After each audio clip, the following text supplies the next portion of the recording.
आज के समय में जहां हमारा समाज भिन्न भिन्न प्रकार के दुखों से दुखी है, फिर वो चाहे धन संचय करना हो, जीविका उपार्जन हो या शत्रुओं के द्वारा परेशान किया जाना हो, ये वो दुख हैं जिसके ऊपर आपका नियंत्रण नहीं है। लेकिन क्या आपको ये पता है, हमारे जीवन में कुछ ऐसे दुख भी हैं जो हमारे निर्णय के माध्यम से आते हैं। क्या होते हैं वो दुख? हमारे जीवन में होने वाले वो इवेंट्स। और वो इवेंट्स कौन से हैं? जैसे कि आपका भवन का निर्माण करना, आपका विवाह करना और आपका संतान उत्पत्ति करना। ये वो डिसीजन है जो आपके जीवन को बहुत अच्छा भी कर सकते हैं और बर्बाद भी कर सकते हैं। लेकिन यही डिसीजन हम बहुत ही साधारण तरीके से लेते हैं और जिसकी वजह से हमें परेशानियां आती हैं। क्या आपने कभी विचार किया है कि आपके इवेंट के माध्यम से लिए गए डिसीजन या आपके इवेंट अगर गलत निकलते हैं, उसके माध्यम से आपकी आगे की लाइफ कितनी प्रभावित होती है? कभी आपने सोचा, अगर आपको जीविका उपार्जन में कोई परेशानी आ रही है या धन संचय करने में कोई परेशानी आ रही है या आप शत्रुओं के द्वारा प्रताड़ित किए जा रहे हैं, तो ऐसा क्यों हो रहा है? आप सीधा सीधा देखते होंगे, लेकिन जरा आप विचार कीजिए, अपनी जिंदगी में झांकिए, तो आपको पता चलेगा कि आपके जीवन में जो दुख आ रहा है उसकी वजह आप ही हैं। कहीं ना कहीं आपने आपकी जीवन के बहुत इंपॉर्टेंट जो डिसीजन होते हैं वो बहुत ही साधारण तरीके से ले लिया। आप सोचिए कि अगर आपको 1 रुपए भी खर्च करना होता है तो आप कितनी सोच समझ कर खर्च करते हैं। आपको अगर बाजार से कोई भी चीज़ चाहिए होती है तो आप जाते हैं, देखते हैं, टटोलते हैं और मोल भाव करते हैं। उसके बाद भी आप 1 रुपए खर्च करने से पहले 20 बार सोचते हैं। तो फिर आप आपके जीवन के इतने महत्वपूर्ण इवेंट के लिए इतने साधारण तरीके क्यों अपनाते हैं? हमारा समाज धीरे धीरे बदल रहा है और उनकी सोच भी बदल रही है। जहां आज के समय में हर लड़की अपने लिए एक सुंदर और धनवान पति चाहती है, वहीं हमारे समाज के जो पुरुष हैं वो अपने लिए एक संस्कारी सुंदर लड़की चाहते हैं जिससे उनका परिवार बन सके और उनके कुल का निर्माण हो सके। लेकिन क्या आपको पता है, ये सारे डिसीजन हम कितने साधारण तरीके से ले लेते हैं और जिसकी वजह से हमें प्रॉब्लम आती है। आज आप देखिए अपने आसपास कि लोग कितने दुखी हैं, अपनी संतान से दुखी हैं, अपने लाइफ पार्टनर से दुखी हैं। क्या है उनके दुखों का कारण? उनका गलत डिसीजन। उन्होंने जो भी डिसीजन लिया है किसी न किसी लालच के वशीभूत होकर लिया है या फिर स्थितियां और परिस्थितियों के वशीभूत होकर लिया है। अगर आपने उस जगह अपनी बुद्धि और विवेक यूज की होती तो आज आप जिस परिस्थितियों में फंसे हुए हैं उन परिस्थितियों में नहीं फंसते। अब सवाल ये उठकर आता है कि अब क्या करना चाहिए। पहले तो जो भी लोग इस प्रक्रिया में फंसे हुए हैं या फिर जिन भी लोगों के साथ में इस तरह की कोई दिक्कत आ रही है, अभी भी उनके जीवन में देर नहीं हुई है। आप अपनी जीवन के बड़े डिसीजन लीजिए। यकीन मानिए कि बड़े डिसीजन लेना मुश्किल है लेकिन नामुमकिन नहीं है। अगर आप बड़े डिसीजन लेंगे, सोच समझ के विचार कीजिए कि आपके लिए सही क्या है और आप फिर उसके अकॉर्डिंग डिसीजन लीजिए। आप जो भी डिसीजन लेंगे उससे आपको क्षणिक दुख होगा, लेकिन आगे की लाइफ आपकी आसान हो जाएगी। हम अपने डिसीजंस के माध्यम से अपने ग्रहों को खराब भी कर सकते हैं और अच्छा भी कर सकते हैं। आज मैं आपको बताऊंगा कि विवाह जैसे महत्वपूर्ण इवेंट को आपको किस भांति चुनना चाहिए और किन किन बातों का ध्यान रखना चाहिए। Welcome celestial seekers to the cosmic journey where the stars align and destinies unfold.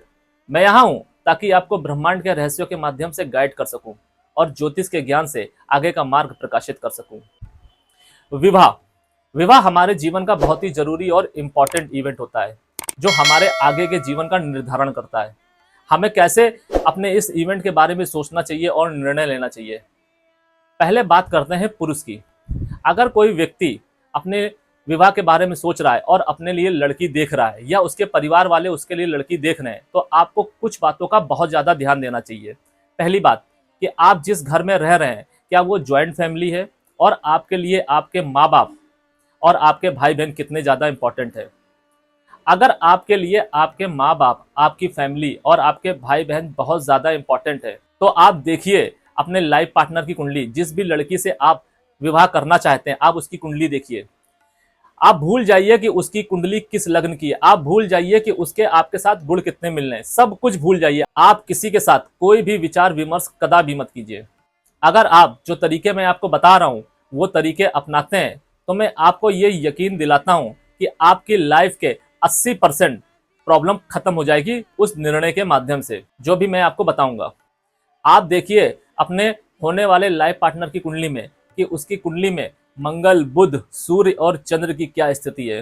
कहीं वो नीच के होके तो नहीं बैठे हुए हैं या पीड़ित अवस्था में तो नहीं है। अगर उसकी कुंडली में मंगल, बुध, सूर्य और चंद्र पीड़ित अवस्था में हुए या फिर नीच के हुए, तो आपको उससे विवाह कदा भी नहीं करना है, फिर आपके गुण चाहे कितने ही क्यों ना मिल रहे हों। ये मान के चलिए कि अगर आपके लाइफ पार्टनर की कुंडली में सूर्य और चंद्र, मंगल और बुध नीच के हुए, तो वो आपके घर को तहस नहस कर देगी, आपको आपके माँ बाप से अलग कर देगी, आपको आपके भाई बहन से अलग कर देगी, उसकी कभी भी आपके भाई बहनों के साथ में नहीं बनेगी। आपको वो जीवन के उस स्टेज पे लाके खड़ा कर देगी जहां पर आपको अपने परिवार को छोड़ना ही पड़ेगा या फिर आपको अपने लाइफ पार्टनर का त्याग करना पड़ेगा। तो अगर आपके जीवन में आपका परिवार बहुत ही ज़्यादा महत्वपूर्ण है, आपके भाई बहन महत्वपूर्ण है, आपके माँ बाप महत्वपूर्ण है, तो आप देखिए कि आपके लाइफ पार्टनर की कुंडली में सूर्य, चंद्र और मंगल बुध की स्थिति अच्छी है या नहीं है। अगर नीच के है तो कदा भी मत कीजिए, और अगर पीड़ित है तो क्या उन्हें ट्रीट किया जा सकता है।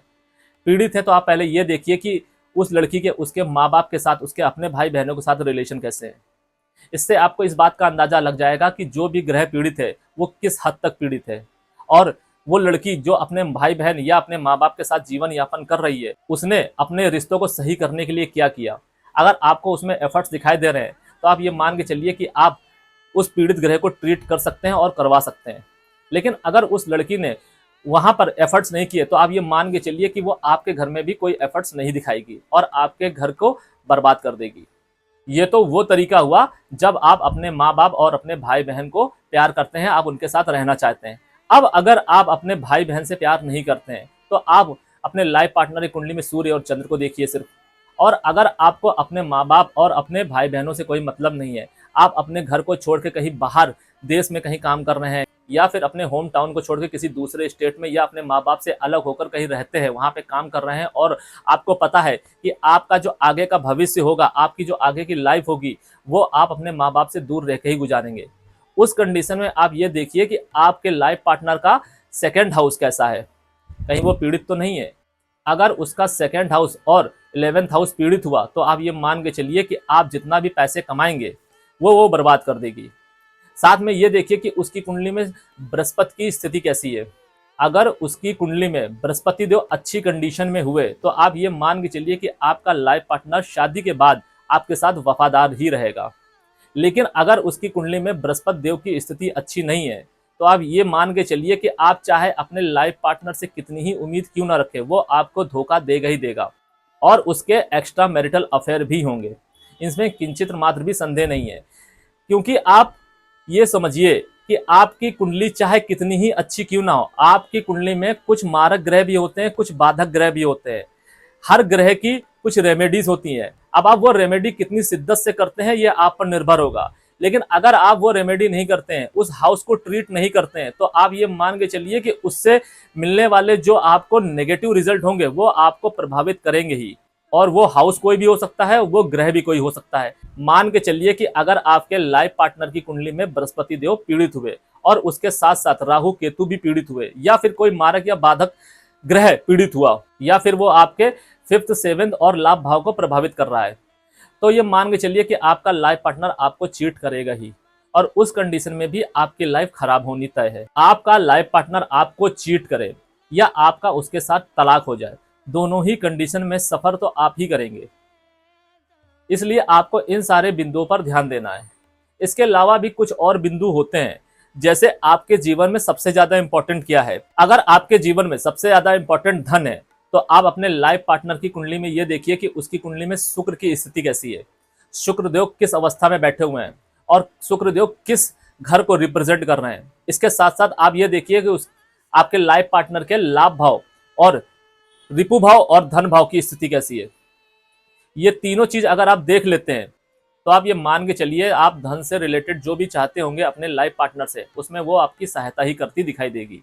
इसके अलावा अगर आपकी खुद की कुंडली में 1 2 3 या 4 कितने भी ग्रह नीच के हैं या उच्च के हैं, पहले हम बात करते हैं नीच के। अगर आपकी कुंडली में 1 या 2 या 3 या 4 ग्रह नीच के हैं तो आप ये देखिए कि आपकी लाइफ पार्टनर की कुंडली में कितने ग्रह नीच के हैं। ये आप मान के चलिए कि अगर आपकी कुंडली में कोई ग्रह नीच का है, फिर वो चाहे 1 हो, 2 हो, 3 हो या 4 हो, और आपका विवाह जिस भी स्त्री से होगा उसकी कुंडली में भी कोई ना कोई ग्रह नीच का होगा ही होगा, फिर वो चाहे 1 हो, 2 हो, 3 हो या 4 हो। आप अगर ये सोचते हैं कि आपकी कुंडली में कोई ग्रह नीच का है और आपके लाइफ पार्टनर की कुंडली में वो ग्रह उच्च का होगा, तो ये आपकी गलतफहमी है। या तो वो ग्रह नीच का होगा या तो वो हाउस बुरी तरीके से पीड़ित होगा। अगर इससे बचना है तो आपको वो रेमेडी सही समय पे स्टार्ट करनी होगी, उस हाउस से रिलेटेड, उस प्लैनेट से रिलेटेड। जिन भी व्यक्तियों की शादी हो चुकी है, आप देखिए अपनी कुंडली को उठाकर और अपने लाइफ पार्टनर की कुंडली को उठाकर, अगर आपकी कुंडली में कोई ग्रह उच्च का होगा तो आपके लाइफ पार्टनर के भी कुंडली में वो ग्रह उच्च का दिखाई देगा। वो ग्रह नहीं देगा तो कोई और ग्रह देगा, लेकिन कोई ना कोई ग्रह उसकी कुंडली में भी उच्च का होगा। ठीक इसी तरीके से अगर आपकी कुंडली में कोई ग्रह नीच का है तो आपके लाइफ पार्टनर के भी कुंडली में वो ग्रह नीच का होगा, या कोई ना कोई ग्रह नीच का होगा, या फिर वो इतनी बुरी तरीके से पीड़ित होगा कि वो आपको रिजल्ट नहीं देगा और उससे रिलेटेड आपके लाइफ पार्टनर के माध्यम से भी आपको दुख या पीड़ा आपको झेलने को मिलेगी ही मिलेगी। अब इससे बचने के तरीके क्या होते हैं? इससे बचने के तरीके यही होते हैं जो मैं आपको बता रहा हूं कि आप अपने लाइफ पार्टनर की कुंडली देखिए। जो भी घर आपकी कुंडली में पीड़ित हो या जो भी ग्रह आपकी कुंडली में खराब हो, आप देखिए कि आपके लाइफ पार्टनर की कुंडली में वो ग्रह अच्छा होना चाहिए। दूसरी बात, आपके लाइफ पार्टनर की कुंडली में वो घर, वो हाउस, वो भाव भी अच्छा होना चाहिए। अगर आप ये सारी चीजें ध्यान देंगे तो आप ये मान के चलिए कि अगर आप इन सारी चीजों का ध्यान देंगे तो आप ये मान के चलिए कि विवाह के बाद में आपका जो नसीब है वो बदलने ही वाला है, आपका जो जीवन है वो चेंज हो जाएगा पॉजिटिवली। ठीक इसी प्रकार से अगर कोई स्त्री अपने विवाह के लिए अपने लाइफ पार्टनर को सोचती है और देखती है तो उसको भी यही पद्धति फॉलो करनी है। अब अगर किसी लड़की को अपना लाइफ पार्टनर चुनना हो तो उसे क्या करना चाहिए? तो वो ये देखे कि उसके लाइफ पार्टनर की कुंडली में मंगल और बुध और बृहस्पति की स्थिति कैसी है, साथ ही साथ शुक्र की स्थिति कैसी है। अगर उसके लाइफ पार्टनर की कुंडली में शुक्र देव की स्थिति अच्छी है तो ये मान के चलिए कि आपका वैवाहिक जीवन और आपको वैवाहिक सुख मिलेगा, आप उससे संतुष्ट रहेंगे। और अगर उसकी कुंडली में बृहस्पति देव अच्छे हैं तो आप ये मान के चलिए कि वो नीति संगत होगा, वो न्याय संगत होगा, वो हर एक डिसीजन सोच समझ के तर्क संगत लेगा, वो कोई भी बात बिना तर्क के नहीं करेगा जो आपके लिए फेवरेबल होगा। और आप ये देखिए कि उसके बुध और मंगल की स्थिति कैसी है। अगर उसके मंगल और बुध की स्थिति अच्छी होगी तो उसके पास पराक्रम होगा, उसके पास बुद्धि होगी, जिसका उपयोग कर कर आप अपने जीवन को अच्छा कर सकते हैं। अब सवाल ये उठता है, क्या अपने लाइफ पार्टनर के कुंडली में सूर्य और चंद्र की स्थिति नहीं देखनी है? देखनी है, लेकिन अगर आपके लाइफ पार्टनर की कुंडली में सूर्य और चंद्र नीच के हैं या पीड़ित हैं तो इतनी बड़ी दिक्कत नहीं है। आपको देखने को मिलेगा अगर उसकी कुंडली में सूर्य और चंद्र नीच के हैं तो या तो उसके माँ बाप होंगे नहीं या फिर वो अपने माँ बाप से अलग होगा। दोनों ही सूरतों में आपको एफर्ट्स कम करने होंगे। अगर आपके जीवन में कोई भी चीज होगी रिलेशन के माध्यम से तो उसमें आपका कोई मेजर रोल नहीं रहेगा। अगर आपकी कुंडली में वही सूर्य और चंद्र उच्च के हुए तो आप ये मान के चलिए कि आपके विवाह के पश्चात आप अपने सास ससुर को अपने साथ अलाइन कर पाएंगे, अपने पति के साथ अलाइन कर पाएंगे। फिर वो चाहे रिलेशन आपके पति के साथ में कितने ही खराब क्यों ना हो, आपको बस अपना सूर्य और चंद्र देखना है, अपने लाइफ पार्टनर का सूर्य और चंद्र नहीं देखना है। इसके साथ साथ आपको यह भी देखना है कि आपकी कुंडली में कौन सा ग्रह नीच का है। अगर आपकी कुंडली में कोई ग्रह नीच का है तो आप इस बात का ध्यान रखिए कि आपके लाइफ पार्टनर की कुंडली में वो ग्रह कदापि नीच का नहीं होना चाहिए।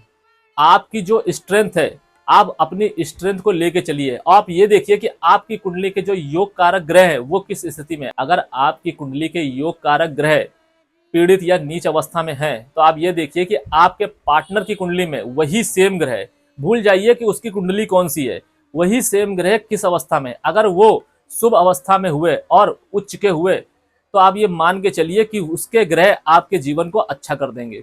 इसके बाद नंबर आता है आपके गुण मिलान का। इसके अलावा विवाह जैसे बड़े डिसीजन पर पहुंचने से पहले आप अपनी कुंडली को देखिए, क्या आपकी कुंडली में 4 या 4 से ज्यादा ग्रह उच्च के हैं। अगर उच्च के हैं तो आप ये मान के चलिए कि आपके ऊपर वाले का आशीर्वाद है, उस परम पिता परमेश्वर का आशीर्वाद है, या फिर आप ये समझिए कि आपने अपने कर्मों के माध्यम से वो आशीर्वाद कमाया है, वो आशीर्वाद आपने पाया है। और इसी भांति अगर आपकी कुंडली में 4 या 4 से ज्यादा ग्रह नीच के होते हैं तो आप ये मान के चलिए कि आपकी कुंडली कर्स है, आपका जीवन एक कर्स है और आप जिस जिस इंसान की लाइफ में जाएंगे आप उसकी जिंदगी बर्बादी करेंगे, फिर आप चाहे स्त्री हो या पुरुष ही क्यों ना हो। तो इससे बचने के लिए आपको अपने हाउस में बैठे वो नीच के ग्रह की रेमेडी आपको तत्काल करनी चाहिए और समय रहते करनी चाहिए। कभी भी किसी भी जातक की कुंडली में कोई 4 ग्रह उच्च के हैं, वो ग्रह कोई भी हो सकते हैं, तो आपकी कुंडली वरदानी है, आपके ऊपर उस परमपिता परमेश्वर का आशीर्वाद है और आपको इस जीवन का अच्छे से यूज करना चाहिए, क्योंकि आपको बहुत सारी चीजें गॉड गिफ्ट के माध्यम से मिलेगी ही मिलेगी। ठीक उसी भांति अगर आपके जीवन में कोई 4 ग्रह या 4 से ज्यादा ग्रह नीच के हैं तो आपका जीवन एक कर्स है, और आपको किसी भी तरीके से मेहनत करके, रेमेडी करके, कुछ ना कुछ करके आपको अपने उस कर्ज को उतारना है, उसको कम करना है। अगर आप ऐसा नहीं करेंगे तो आपके आने वाले जितने भी बर्थ होंगे ये कर्ज चैनलाइज होता चला जाएगा। क्योंकि अगर किसी भी जातक या जातिका के जीवन में एक से ज्यादा ग्रह उच्च या नीच के होते हैं तो आप ये मान के चलिए कि आपके जीवन में पुण्य और पाप का घड़ा उसी माध्यम से भरा और खाली दिखाई देता है। साथ ही साथ आप एक चीज और देखिए, अगर आपकी कुंडली में 4 या 4 से ज्यादा ग्रह नीच के हैं तो आप अपनी कुंडली में शनि की स्थिति देखिए, क्या शनि देव भी आपकी कुंडली में नीच के हैं? अगर आपकी कुंडली में शनि देव भी नीच के हुए तब तो ये जीवन आपका कर्सी है। फिर तो आप न विवाह कीजिए, ना कोई बड़ा इवेंट कीजिए, आप अपना जीवन शांति से श्री हरि के चरणों में बिताइए, क्योंकि उसी माध्यम से आपका ये कर्ज कम हो सकता है। लेकिन अगर आपकी कुंडली में शनि देव की स्थिति अच्छी हुई, अच्छी से हमारा तात्पर्य यह है कि अगर आपकी कुंडली आपकी कोई भी हो, मेष से लेकर मीन पर्यंत, अगर आपकी कुंडली में शनि देव लग्न में या फिर संतान भाव में बैठे होते हैं तो आप ये मान के चलिए कि शनि देव आपको मौका दे रहे हैं, और जिस भी स्थान पर वो बैठे हुए हैं उस स्थान से रिलेटेड जो भी संदेश है आपको उनको समझना है और उस पर आपको कार्य करना है। अगर आप वो संदेश समझ पाने में कामयाब हो जाते हैं तो आप अपने इस जीवन को अच्छा कर लेते हैं। ये मान के चलिए कि आपके जीवन में चाहे वो कितना ही बड़ा कर्ज क्यों ना हो, जिसकी वजह से आपके जीवन में 4 या 4 से अधिक ग्रह नीच के हुए हैं, वहीं आपने कोई ना कोई ऐसा कार्य भी किया है जहां शनिदेव आपको मौका दे रहे हैं और उस माध्यम से आप अपने जीवन को अच्छा कर पाएंगे। आप देखिए अपनी कुंडली में, अगर आपकी कुंडली में सूर्य देव नीच के होंगे तो आप ये मान के चलिए कि आपके पिता के साथ में रिलेशन कदापि अच्छे नहीं होंगे, या फिर आपके पिता होंगे नहीं, या फिर आपके पिता का जो व्यवहार होगा वो नीचता से युक्त होगा। वही अगर आपका चंद्रमा नीच का है तो आपकी माता का व्यवहार नीचता से युक्त होगा, या तो आपकी माता होंगी नहीं, उनका समाज में यश नहीं होगा, वो झूठे आडंबरों में जी रहे होंगे, वो अपने मन में ही कुछ चीजें सोचते होंगे और उसी को ही सत्य मान लेते होंगे, और इसी तरीके की परवरिश उन्होंने आपको दी होगी, फिर आप चाहे एक पुरुष हो या फिर महिला ही क्यों ना हो। ठीक इसी भांति अगर आपकी कुंडली में मंगल या बुध होते हैं तो आप देखिएगा कि आपके भाई बहनों का भी चरित्र इसी भांति होगा, या तो आपके उनके साथ बनेगी नहीं, या तो वो होंगे नहीं, या फिर उनका जो व्यवहार होगा वो नीचता से युक्त होगा ही होगा। अब इनसे बचने के क्या तरीके हैं और इनको सुधारने क्या तरीके हैं? अगर आपकी कुंडली में शनि देव की स्थिति अच्छी होती है तो इनको आप ही सुधार सकते हैं। आप अपने साथ साथ अपने माँ बाप का और अपने आने वाली संतान का, दोनों का भला कर सकते हैं। नहीं तो आप ये मान के चलिए कि आपके द्वारा जो निर्णय लिए जाएंगे उस निर्णय के माध्यम से आप अपने आने वाली संतान का भी जीवन खराब कर देंगे, नष्ट कर देंगे, और इसका जो पाप आपको मिलेगा वो आप कई जन्मों तक उतार नहीं पाएंगे। क्योंकि अगर आप अपना जीवन खराब करते हैं तो उसमें इतना बड़ा पाप नहीं लगेगा जितना बड़ा पाप अगर आप किसी दूसरे का जीवन खराब करते हैं, और स्पेशली उस इंसान का जिसको आप इस दुनिया में खुद लेके आ रहे हो। अगर आप इस दुनिया में किसी को लेकर आ रहे हैं तो आप उसकी उचित व्यवस्था कीजिए, उसको उचित खान पान दीजिए, उसको उचित व्यवहार दीजिए, उसको उचित संस्कार दीजिए। और अगर आप ऐसा नहीं कर सकते हैं तो आपको उसको लाने का कोई हक नहीं है। आपने सुना होगा, अगर आप अपने घर में कोई पेड़ पौधे लगाते हैं तो आपने लोगों सुना होगा कि अगर आपके घर में कोई भी पेड़ पौधा खराब हो जाता है तो आपको दुख होता है, और लोगों से भी सुना होगा कि अगर आपके घर में पेड़ खराब हो रहे हैं तो आप पेड़ मत लगाइए क्योंकि इसका पाप लगता है। ठीक उसी भांति अगर आप अपने घर में कोई जानवर पालते हैं और वो जानवर आपके घर में सर्वाइव नहीं कर पाता है, या फिर आप उसका उचित ट्रीटमेंट नहीं करते हैं, उसकी उचित देखभाल नहीं करते हैं, तो आप उसे पालिए मत। क्योंकि अगर आप उसको वो सुख नहीं दे सकते हैं जो उसको बाहरी दुनिया से मिल सकता था या फिर उस परमपिता परमेश्वर के माध्यम से मिल सकता था, लेकिन आपने उसका वो सुख छीन लिया और आपने उसको अपने सुपरविजन में रखकर उसको वो सुख नहीं दिया जो उसको मिलना चाहिए था, तो इसका पाप आपको लगेगा ही।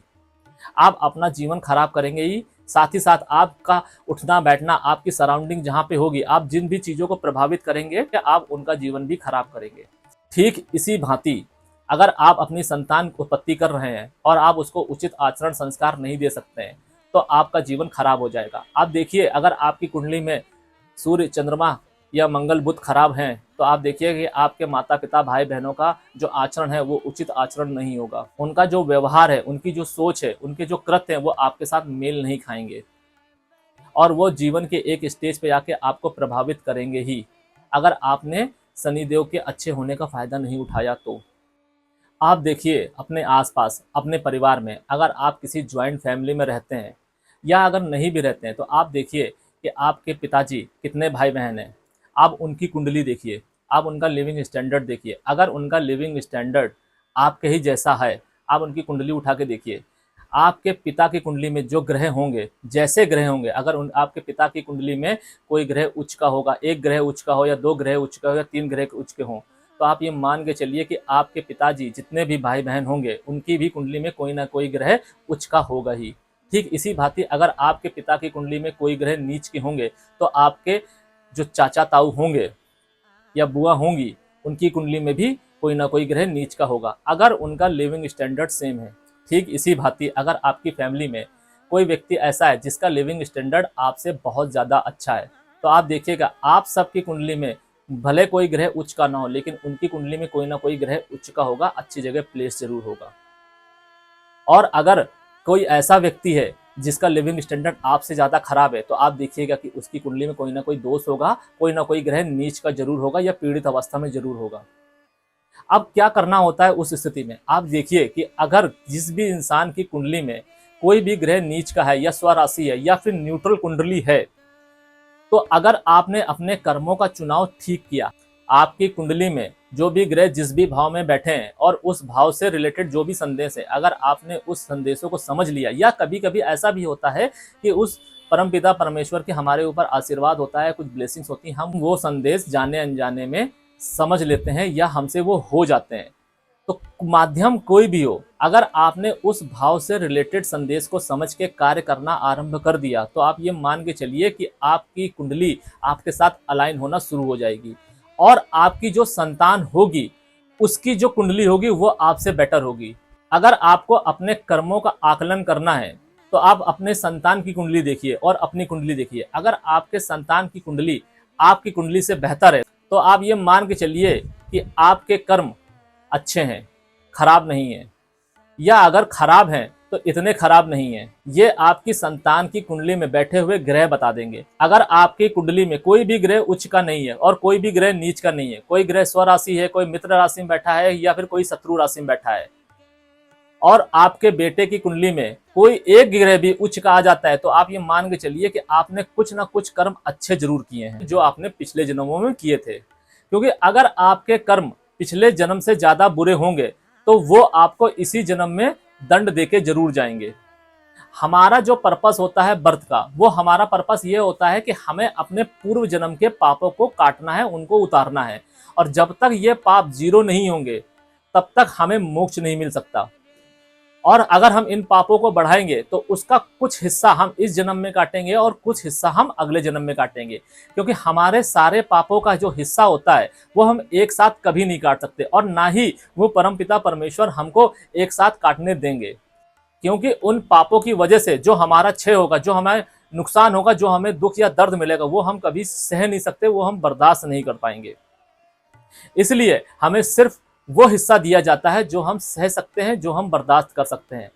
इसीलिए मैं आपको ये समझाने की कोशिश कर रहा हूँ, आपकी कुंडली में एक ग्रह हो नीच का या फिर 4 ग्रह हो नीच के, आप देखिए कि वो किस भाव में बैठे हैं। जिस भी भाव में वो बैठे होंगे उस भाव से रिलेटेड उनके कुछ संदेश होंगे, और आपके जीवन का जो आचरण है, आपका जो व्यक्तित्व है, उस हाउस से रिलेटेड अगर आप कर पाने में कामयाब रहते हैं, आपको बैलेंस लाइफ जीनी होगी। अगर आप जी पाने में कामयाब होते हैं, रख पाने में कामयाब होते हैं, तो आप अपने उस भाव से रिलेटेड और आपके पूर्व जन्म के द्वारा अर्जित किए गए पाप को आप काट पाएंगे। और हमें ये भी देखने को मिलता है कि हमारे जीवन में कुछ ऐसे लोग भी आते हैं, फिर आपकी कुंडली में चाहे कितने ही ग्रह उच्च के ही क्यों ना हो, चाहे कितने ही ग्रह नीच के क्यों ना हो, आपकी कुंडली या फिर हम ये कहें कि वो परमपिता परमेश्वर या फिर आपके इष्ट देव आपको ये मौका देते हैं, लेकिन वो मौका किस बिहाफ पे मिलेगा वो इस पर निर्भर करेगा कि आप अपनी कुंडली में अपने इष्ट देव को किस तरीके से अलाइन कर पाते हैं। अगर आप उनको पूरी तरीके से अलाइन कर पाते हैं तो ये मौके आपको ज़्यादा मिलेंगे। अगर आप उनको अलाइन नहीं कर पाते हैं तो ये मौके आपको बहुत कम मात्रा में मिलेंगे। और उन मौक़ों का अगर आप फ़ायदा उठा लेते तो आप अपने पूर्व जन्म के पाप बहुत आसानी से काट पाएंगे। और वो कैसे होते हैं? वो होते हैं कि हमारे जीवन में जो लोग आते हैं वो मित्र के माध्यम से हों, वो लाइफ पार्टनर के माध्यम से हों, तो वो आपके संतान के माध्यम से भी हो सकते हैं। आपको बस ये समझना होगा कि वो जो व्यक्ति आपके जीवन में आया है, फिर वो चाहे महिला हो या फिर पुरुष ही क्यों ना हो, उसका पर्पस क्या है और उसकी कुंडली में बैठे हुए ग्रहों को अगर आप देख लेते हैं या समझ लेते हैं तो आपको ये भली भांति समझ में आ जाएगा। अगर आपको ये समझ में आ जाता है तो आप उसकी इंपॉर्टेंस को समझिए। आपके लाइफ में चाहे कोई भी व्यक्ति आ रहा हो, चाहे वो आपका दोस्त हो या फिर आपका हस्बैंड हो या फिर आपकी वाइफ हो या फिर आपकी संतान ही क्यों ना हो, आप पर्पस को समझिए, आप सिचुएशन को समझिए, आप जो डेस्टिनी आपको एक अलाइनमेंट दे रही है आप उस अलाइनमेंट को समझने की कोशिश कीजिए। ये जो आपकी कुंडली में ग्रह बैठे होते हैं उसके एल्गोरिदम को आप समझने की कोशिश कीजिए। कोई भी चीज़ आपके जीवन में होती है वो बिना किसी वजह के नहीं होती है। अगर कोई चीज़ आपके जीवन में बार बार हो रही है तो आप उसको समझिए, कहीं आप गलती तो नहीं कर रहे हैं उससे भागने की। आप जितना ज़्यादा भागेंगे आपको उतना ज़्यादा दुख मिलेगा। आप देखिए कि आप जो कर रहे हैं, अगर आपकी ज़िंदगी में कोई दुख आ रहा है, अगर आपको कोई परेशान कर रहा है और जितना आप उससे दूर भाग रहे हैं उससे रिलेटेड आपके जीवन में दुख आता ही चला जा रहा है। तो आप एक बार उसको अपना कर देखिए, उसके आगे समर्पण करके देखिए। हो सकता है आपकी लाइफ अच्छी हो जाए, हो सकता है वो व्यक्ति आपके कुछ पाप काटने आया हो सकता है आपके पूर्व जन्म के कुछ ऐसे पुण्य हो जिसके प्रसाद के रूप में वो आपकी ज़िंदगी में रुका हुआ है या ठहरा हुआ है। आप समझने की कोशिश कीजिए कि हमारे लाइफ में अगर कुछ भी होता है, चाहे वो फ़ायदा हो या नुकसान हो, किसी व्यक्ति का आना हो या आपकी ज़िंदगी से निकल जाना ही क्यों ना हो, वो किसी पर्पस से ही होता है और आपको वो पर्पस समझना होगा। उस पर्पस से अगर आप भागेंगे तो आप अपने आप को दुखी करेंगे और अपने आसपास के लोगों को भी दुखी करेंगे। साथ ही साथ आप अपनी कार्मिक कुंडली को भी बिगाड़ लेंगे। तो अगर आप इस तरीके से विवेक का उपयोग कर कर डिसीजन लेते हैं तो आप ये यकीन मानिए कि आपके जीवन में विवाह से रिलेटेड कोई प्रॉब्लम आने वाली होगी तो आप उसको कम कर पाएंगे। अब आप उसको किस हद तक कम कर पाएंगे ये आप पर निर्भर करेगा, आपके विवेक पर निर्भर करेगा, आपकी बुद्धि पर निर्भर करेगा। आप लालच को किस हद तक कंट्रोल कर पाते हैं और किस हद तक उसके वशीभूत रहते हैं इस पर भी निर्भर करेगा। क्योंकि आप माने या ना माने, आपके जीवन में ये जो लालच है ना, यही सबसे ज़्यादा प्रभावित करता है आपके डिसीजन को। और वो लालच क्या है? यही कि हम चाहते हैं, हमें चाहिए। ये जो आप चाहते हैं और आपको ये चाहिए, इसके लिए करने होते हैं एफर्ट्स। और अगर आप वो एफर्ट्स ईमानदारी से करते हैं बिना बायस हुए तो आपको पॉजिटिव रिजल्ट ही मिलते हैं। अब आपके अंदर ये गुण किस हद तक है कि आप बायस हैं या नहीं है, ये इस बात पर निर्भर करेगा कि आप अपने व्यक्तित्व का आकलन किस भांति करते हैं। आपके अंदर जो कमियां हैं आप उसको स्वीकार कर पाते हैं या नहीं कर पाते हैं। आप अकेले में इसको स्वीकार करते हैं, आप सामाजिक तौर पर इसको स्वीकार करते हैं, या फिर आप इससे भागते हैं, या फिर आप समाज को तो ये बताते हैं कि आपके अंदर कोई कमियां नहीं है लेकिन आपको पता है आपके अंदर कमियां क्या हैं। अगर आप इस तरीके का व्यक्तित्व भी रखेंगे तो भी आप एक सही डिसीजन नहीं ले पाएंगे। आपका जो डिसीजन होगा वो लालच के वशीभूत रहेगा ही, क्योंकि आपको ये पता होगा कि आप जो भी डिसीजन ले रहे हैं उससे सामने वाले का क्या फायदा हो रहा है और उसका क्या नुकसान हो रहा है, और आपका क्या फायदा हो रहा है और आपका क्या नुकसान हो रहा है। आप अपने फायदे को जरूर तवज्जो देंगे अगर आप लालच और बायसनेस के चक्कर में पड़े रहे तो हम आपसे बस इतना ही कहना चाहेंगे कि अगर आप अपने लालच पर नियंत्रण रख पाते हैं और अगर आप बायस नहीं रहते हैं तो आप जो भी डिसीजन लेंगे उससे आपको फायदा होगा। फिर वो फायदा आपको कुछ समय बाद ही क्यों ना हो, लेकिन आपको फायदा होगा। और आप इस बात से भी श्योर रहिए कि अगर आपका व्यक्तित्व इस भांति रहा तो आप अपने पूर्व जन्म के पाप को भी काट पाएंगे। साथ ही साथ आपकी कुंडली में जो भी ग्रह है वो जिस भी घर में बैठे हुए हैं, जिस भी हाउस को वो रिप्रेजेंट कर रहे हैं, आप उनको भी काफी हद तक अलाइन कर पाएंगे। अब मैं ये नहीं कहूंगा कि आप उनको पूरी तरीके से अलाइन कर पाएंगे, लेकिन हाँ आप काफी हद तक अलाइन कर पाएंगे। आपके अंदर की बायसनेस पर अगर आपने कंट्रोल कर लिया तो आप ये यकीन मानिए कि आपकी अंतर आत्मा आपको समय समय पर ये इंडिकेट करेगी किसी न किसी माध्यम से कि आपके लिए क्या सही है क्या गलत है, और अगर आप उसको ही सुनते रहते हैं, आप उसको ही पकड़ कर चलते हैं, तो आप अपनी कुंडली को बहुत अच्छे से अलाइन कर पाएंगे। आप जो चाहेंगे वो आपको मिलेगा। फिर इसके लिए आपको किसी भी एस्ट्रोलॉजर के पास जाने की जरूरत नहीं है, किसी के साथ रहने की जरूरत नहीं है, किसी को अपना हमराज हमदर्द बनाने की भी जरूरत नहीं है। लेकिन ये जो चीज मैं आपको बता रहा हूँ ये सुनने में बहुत सरल है, लेकिन इसको अप्लाई करना, इस पर नियंत्रण रखना बहुत कठिन है। और अगर आप ऐसा नहीं कर पाते तो आप अपनी जीवन में किसी एक ऐसे व्यक्ति को जगह दीजिए जो व्यक्ति ये कर पाता हो, और उसके साथ पूर्ण समर्पण के साथ रहिए। उससे पूछिए कि क्या आपके लिए सही है क्या आपके लिए गलत है। वो अगर आपको कुछ भी बता रहा है या बता रही है, आप उसको आंख बंद कर कर मानिए। और अगर आप उसकी बताई हुई राय, उसकी बताई हुई बातों का अनुसरण करेंगे तो आप अपने जीवन को अच्छा कर पाएंगे, और आप अपने पूर्व जन्म के पाप को भी काट पाएंगे, जिससे आप अपने आने वाली पीढ़ी और अपने जीवन को भी अच्छा कर पाने में कामयाब रहेंगे। मैटर ये नहीं करता है कि आपकी कुंडली में कितने ग्रह उच्च के हैं, कितने ग्रह नीच के हैं, और कितने ग्रह स्वराशि हैं। आपकी कुंडली में 12 भावों में कोई भी ग्रह कहीं ना कहीं तो बैठेगा ही, फिर वो चाहे उच्च का हो या नीच का हो। इतनी कॉम्प्लिकेटेड आपकी कुंडली नहीं है जितनी ज़्यादा कॉम्प्लिकेटेड आपकी सोच है, आपके निर्णय है, आपकी सराउंडिंग है। आप अपनी कुंडली किसको दिखा रहे हैं, आप किससे राय ले रहे हैं, आप किसकी राय का अनुसरण कर रहे हैं, आप किसके दिखाए मार्ग पर चल रहे हैं, ये बहुत बड़ा रोल प्ले करती है आपके जीवन में। आपको ये समझ में आना चाहिए और पता भी होना चाहिए कि आपके जीवन में जो भी व्यक्ति है और जिस भी व्यक्ति की आज्ञा आप मान रहे हैं, या जिस व्यक्ति के दिखाए हुए मार्ग पर आप चल रहे हैं, आप देखिए कि क्या वो व्यक्ति इस लायक है। वो कोई भी हो सकता है, वो आपके माँ बाप हो सकते हैं, वो आपके भाई बहन हो सकते हैं, वो गुरु हो सकते हैं, या फिर वो कोई पंडित एस्ट्रोलॉजर भी हो सकता है। वो व्यक्ति कोई भी हो सकता है। आप आकलन कीजिए, आप देखिए एक बार माँ बाप कितने काबिल हैं, आपके भाई बहन कितने काबिल हैं, और आप कितने काबिल हो। उसी तरफ आप ये देखिए कि आपका उठना बैठना जहाँ पर है, जो भी आपके मित्रगण हैं या जो ये क्लेम करते हैं कि वो आपके शुभ चिंतक है, वो कितने काबिल हैं। हर इंसान के जीवन में 2 डिफरेंट टाइप की सराउंडिंग होती है। एक सराउंडिंग होती है उसके अपनी फैमिली की, जहाँ पर उसके माँ बाप, उसके भाई बहन, उसके पति या पत्नी होते हैं, और दूसरे होते हैं उसके मित्रगण, उसका समाज, या जिसके साथ वो उठ बैठ रहा है। अब आप ये देखिए कि इन दोनों में से कौन से लोग ज़्यादा बेहतर है। अगर आपको ये पता चलता है कि आपकी फैमिली ज़्यादा बेहतर है आपकी सराउंडिंग से, आपके समाज से, आपके मित्रगण से, तो वो व्यक्ति आपकी फैमिली से ही कोई ना कोई होगा। अब आपकी फैमिली में कौन है, आप वहाँ तलाशिए। और अगर आपको ये लगता है कि आपकी फैमिली से बेटर व्यक्ति आपके समाज में है, आपके मित्रगण में है, तो आप उस व्यक्ति को अपने समाज में तलाशिए। ये वो मार्ग है जिस मार्ग पर चलकर आप उस व्यक्ति को ढूंढ सकते हैं, जो व्यक्ति आपके जीवन को 360 डिग्री बदल सकता है या बदल सकती है। इसके साथ साथ एक और चीज इंपॉर्टेंट होती है, वो ये होती है कि आप अपनी फैमिली देखिए जहाँ पे भी आप रह रहे हैं। आप अपने परिवार को देखिए, अपने रिलेटिव्स को देखिए कि आपके रिलेटिव कैसे हैं, आपके रिलेटिव, आपके परिवार, आपके भाई बहन कैसे हैं। और उस दूसरी तरफ रखिए आप अपने समाज को, अपने मित्रगण को। अगर आपको ये लगता है कि आपका समाज और आपके जो रिलेटिव हैं, या फिर आपके जो परिवार वाले लोग हैं जहाँ पे आप रहते हैं, आपके माँ बाप, आपके भाई बहन, उनसे ज़्यादा काबिल आप हैं, तो ये मान के चलिए कि आप ही हैं अपने मित्र और आप ही हैं आपके शत्रु।